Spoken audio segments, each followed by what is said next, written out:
Welcome to my channel રસોડાની રંગત. Please share, subscribe and like. Hello friends, સ્વાગત છે તમારું રસોડાની રંગતમાં. તો આજે આપણે બનાવવાના છે મેથીની ખારી પૂરી. તો વિડીયોને અંત સુધી જોતા રહેજો મિત્રો. તો આપણે એના માટે તો સૌપ્રથમ ઇન્ગ્રીડિયન્ટ્સમાં લીધું છે મસાલા એડ કરી લઈએ. એમાં નમક એડ કર્યું છે. ત્યારબાદ નમક એડ કર્યા બાદ આપણે એમાં થોડું જીરું એડ કરી દઈશું. જીરાનો સ્વાદ એમાં એકદમ સરસ આવે છે. કશ્મીરી લાલ મરચું આપણે એડ કરવાનું છે. જીરાને તમે શેકીને પણ આમાં એડ કરી શકો છો, એનો ટેસ્ટ પણ અલગ આવે છે. આપણે 1 ચમચી જેટલી હળદર એડ કરી દઈશું અને કશ્મીરી લાલ મરચું થોડું ઓછું હોય તો વધારે એડ કરી દઈશું. ત્યારબાદ આપણે મેથી કટ કરી અને રાખી છે અને લીલા ધાણાને કટ કરી લીધા છે. તો થોડા જ ઇન્ગ્રીડિયન્ટ્સમાં આપણે આ મસ્તની મેથીની ખારી પૂરી બનાવવાની છે. તો ધાણા અને મેથી આપણે એડ કરી અને ત્યારબાદ ચાળેલો ઘઉંનો લોટ આમાં એડ કરી દઈશું. ઘઉંના લોટની સાથે તમે થોડો રવો અને બેસન પણ એડ કરી શકો છો. તેનાથી ખારી પૂરીનો ટેસ્ટ એકદમ સરસ આવે છે ફ્રેન્ડ્સ. તો આમાં 3 લોટનું મિશ્રણ છે. થોડો રવો, બેસન અને ઘઉંનો લોટ બધું ચાળી અને લીધું છે.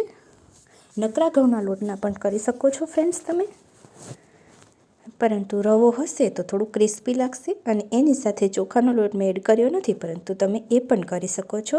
હવે આપણે થોડું તેલનું મોણ આપી દઈશું. ત્યારબાદ આપણે બધા મિશ્રણને સારી રીતે મિક્સ કરી અને લોટ બાંધી લઈશું. તો બધા મિશ્રણ આપણે સારી રીતે મિક્સ કરી લઈએ. અને શિયાળામાં પુષ્કળ મેથી મળતી હોય ત્યારે હવે આપણે આ મેથીની પૂરી ખાસ બનાવીને ખાઈ શકીએ ફ્રેન્ડ્સ.